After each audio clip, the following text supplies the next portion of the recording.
महापालिकेमध्ये महापौर उपमहापौर निवडीसाठी अर्ज भरण्याचा प्रक्रियेचा कार्यक्रम होता। भारतीय जनता पार्टीतर्फे पैलवान धीरज सूर्यवंशी हे महापौरसाठी आणि राष्ट्रवादीतर्फे गजानन मगदूम हे उपमहापौरसाठी आम्ही अर्ज भरणा त्या ठिकाणी केला। गेल्या 8 दिवसामध्ये वरिष्ठ नेत्यांच्याकडून या सूचना आल्या।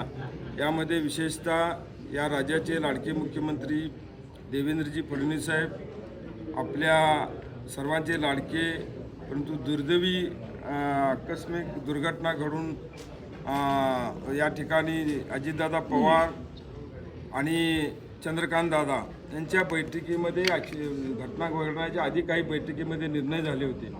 त्या निर्णयाच्या अनुसार आम्ही आज दोन्ही पक्ष एकत्र आलो, महायुती म्हणून काम करण्याचं ठरवलं। अजितदादा असतानाच काही कमिटमेंट या नेत्यांच्यामध्ये झाल्या।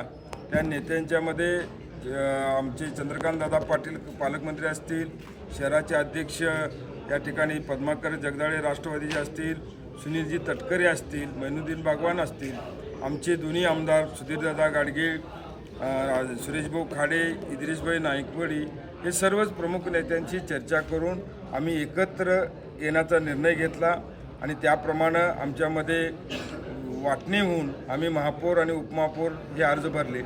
या आव्हानाला या गोष्टीला आमच्या पालकमंत्र्यांनी विरोधी पक्षांना पण त्या ठिकाणी आव्हान केलं। या जिल्ह्याचे खासदार विशाल दादा पाटील, या जिल्ह्याचे काँग्रेसचे नेते विश्वजित कदम यांनासुद्धा चंद्रकांत दादा पाटील साहेबांनी विनंती केली की विकासाच्या कामावर तुम्ही आम्हाला मदत करा।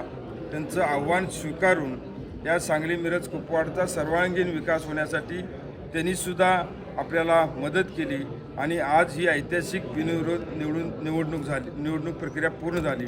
मला वाटतं सांगली महापालिकेच्या इतिहासामध्ये पहिल्यांदाच ही घटना घडली। त्यामुळं जिल्ह्यातील सर्वच पक्षांच्या सर्वच नेत्यांचं मी मनापासून आभार मानतो।